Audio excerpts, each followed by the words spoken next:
he was a scholar. And this man came from Bradford, and he came from poverty.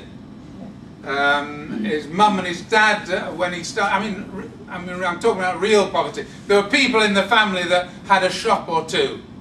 But so far as Jim was concerned, his dad, who was disabled from childhood, had a really hard time of it. And of course then the family had a hard time too. But both, he had a background of Methodism, he had a background of Marxism. And he, right from the word go, was into thinking before he debated. It's something I never learned. In fact, I don't even think before I speak, let alone debate. Self-taught up to the time he went to Ruskin, one of the most widely read and brilliant minds of anybody I've known from Oxford, Cambridge, wherever you are, you would know that Jim Mortimer was a genuine intellectual. Having a sense of history. To always analyse the situation that we're in now, drawing on everything that's gone before.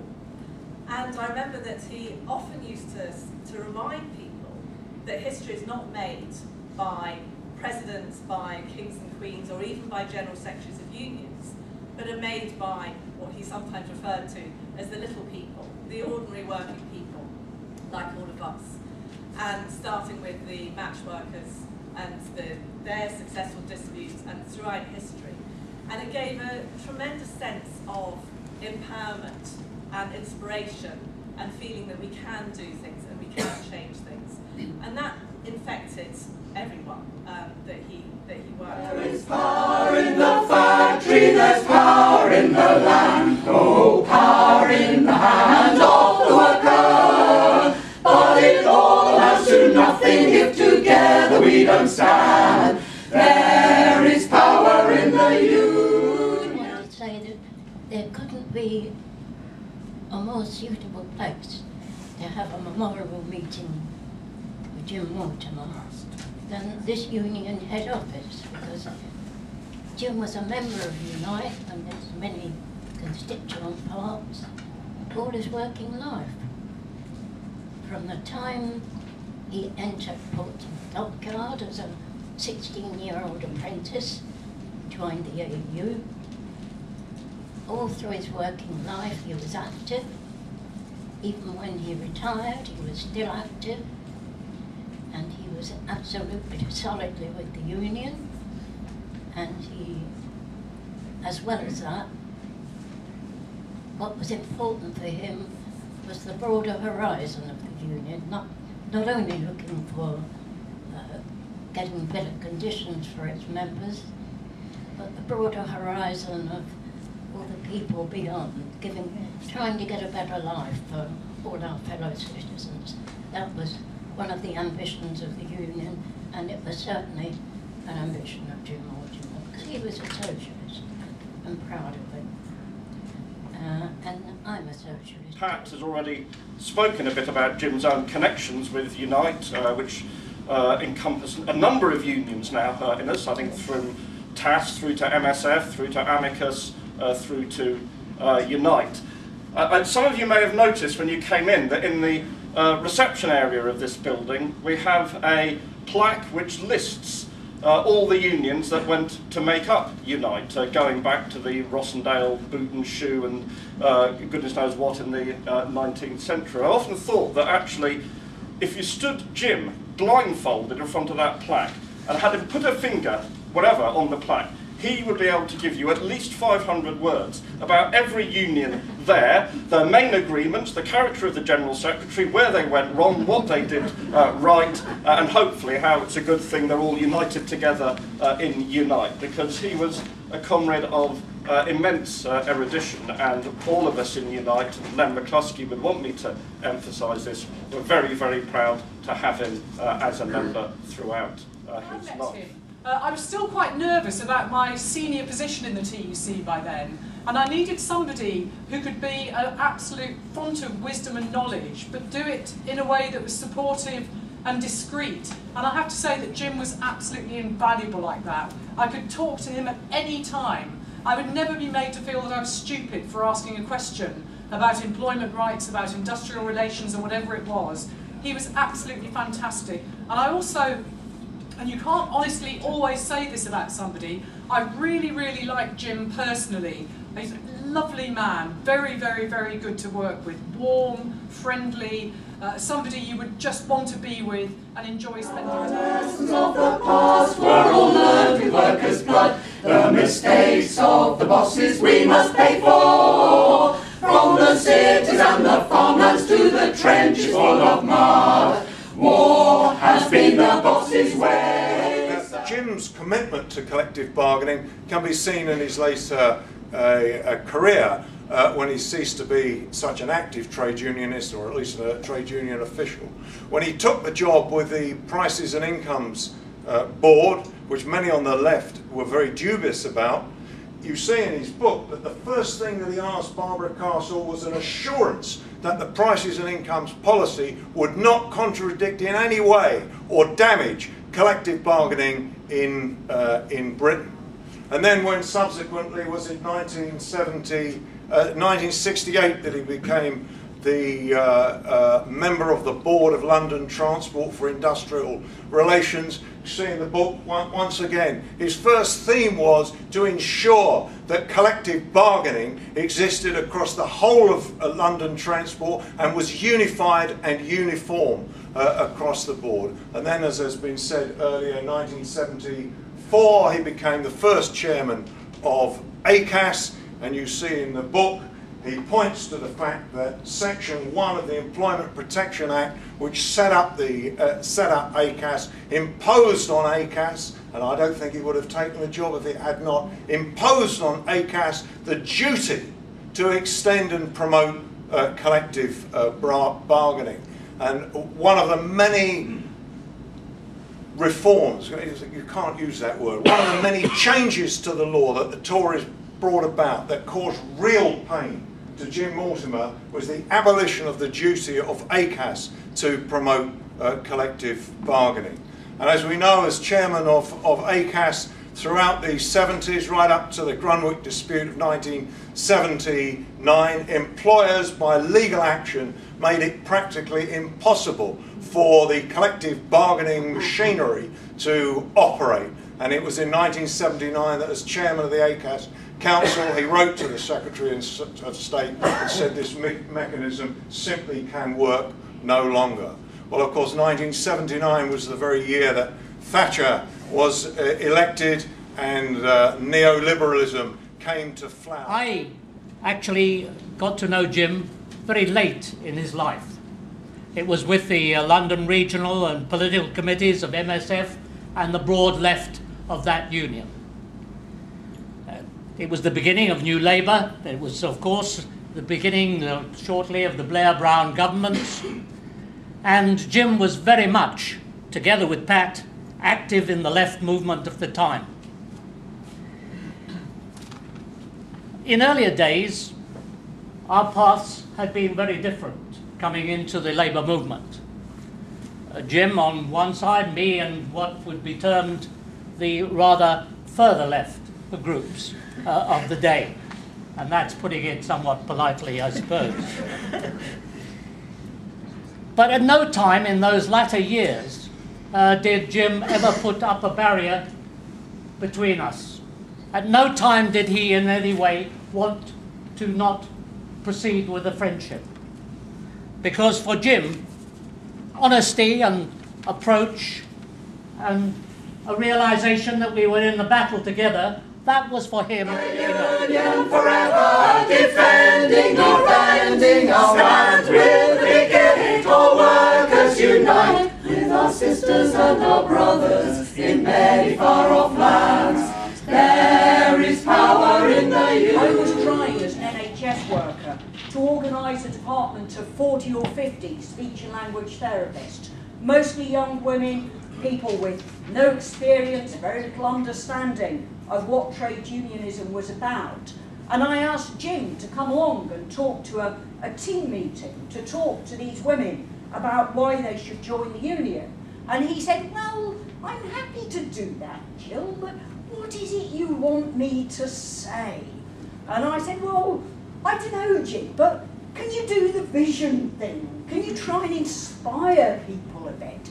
And he came along to the meeting, and Jim did precisely that. And he talked about the history of our movement. Sue mentioned Jim's understanding of history, and he gave people a history lesson that they had never heard before. He talked about our history, which is one of having to fight to get everything that we have gained over the centuries. The role of our unions as self-defence organisations for workers, and that bigger picture as well, the role of unions in seeking a better world, the role of unions in seeking social justice. And the speech and language therapists in that meeting were mesmerised. They were hanging on Jim's every word. And then many of them joined the union. And we went on, it took us 6 or 9 months to do it. We went on to build 100% membership in that department. But the turning point was that meeting where Jim gave people a vision. Jim managed to separate the person from the arguments. So he could be totally ruthless and take somebody to bits in terms of their arguments and what they said, while at the same time being very courteous and respectful to the person. And that was a huge lesson. And actually, he turned it to his political advantage. And I saw this from chairing many, many meetings that he would be speaking at. When he took on the right wing, he always started by finding something, I don't know how he did it, he managed to find something to compliment and to praise and to agree with. And it made it all the more devastating when halfway through his contribution he just turned with a ruthlessness and a hard call, which was brilliant and incredible. The union forever, defending our lands with picket, all workers unite with our sisters and our brothers in many far-off lands. There is power in the union. Now the big thing about Jim and Pat was the work they did in the left. And really, the reason why we're here meeting in Unite is because we made big changes in our union. If we hadn't fought the left in ACAS to get rid of Jackson, who'd already gone with Murdoch and gone and worked out how to get rid of workers at Wapping, which he did, and was expelled from the TUC, and we had to work hard. And many in this room on the left would say we had to work bloody hard to get rid of Jackson. We got rid of him, and it got this union on its feet, my union, the ACAS. And we were able to amalgamate with this union, Transport in General. Without it, we'd still had Jackson, but it got nowhere, nor the trade union movement. It was one of the biggest victories in the trade union movement there. And it was Pat and Jim who took part in that. I'd like to thank them very, very much for the work they did. I met him at the garden of a house in Melksham, another giant of our movement, Ken Gill. I was invited along to meet Pat and Jim and others. A young Michael Seaford, for instance. He was there too. And I also saw Jim as being a gentleman, a scholar, and a man who never left us. There have been 1 or 2 people who have said, well, you know, did Jim do the right thing? I thought at the time, when Jim moved from the editorship of our journal, The Draftsman, that it was a bad thing for us. But I was being narrow-minded and selfish, because I saw Jim as being the kind of man that we could hardly afford to lose. But he never deserted us, because when he went on, he looked after our interests at higher, more difficult tables to negotiate around. I remember when in 1950, that's how long I can remember, he came home on a Saturday one day and said, come on Hugh, we're going to the cinema. Now this was a pretty unusual event for anybody, let alone my father. And so we went into Hounslow, and I thought, oh, Superman. No. Robin Hood. No. The Battle of Stalingrad.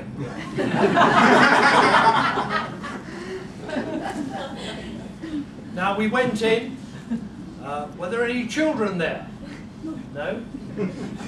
Was there anybody else there? Not as I remember. I long for the morning when they realise oppression and injustice can't defeat us, but who'll defend the workers who cannot organise when the bosses send their lackeys out to cheat? He wanted to do English, he wanted to do history, he wanted to do geography, he wanted to do philosophy and politics. But he wasn't pushed in that direction. Nonetheless, he decided to try and get a place at Ruskin College, Oxford, and that's what he did. And he told me 2 glorious years, developing his mind, self-development as well, which really he continued to do for the rest of his life. He was always reading. I mean, you didn't mention books. But books were the bane of the family's life, as I understand it. You know, no food, there's the books. You know, where's the salt? There's another book there. Also learned Russian and could read Pravda in order to know what was happening in the world. Now, how many people in this room would learn Russian in order to be able to read Pravda? Not very many, even though most of us would pride ourselves on being left-wing or I got to know Jim better after I became an MP, and Tony Benn decided that he wanted to have some, well, Tony would never use the word think tank because he didn't sort of operate in that kind of field, but he wanted to have some discussion group, and I was talking about this last night. So he set up something called the Independent Left Corresponding Society, based on the coffee house discussions of the 1820s or 18 teens.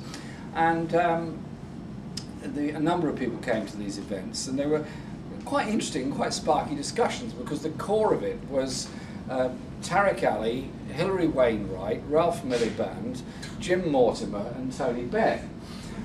Tony was sort of hopping in and out making tea all the time, as you do, and we got into some fascinating discussions. And during those discussions, I attended pretty well all of the meetings, others came along at various times, was the deep learning and intellect of Jim.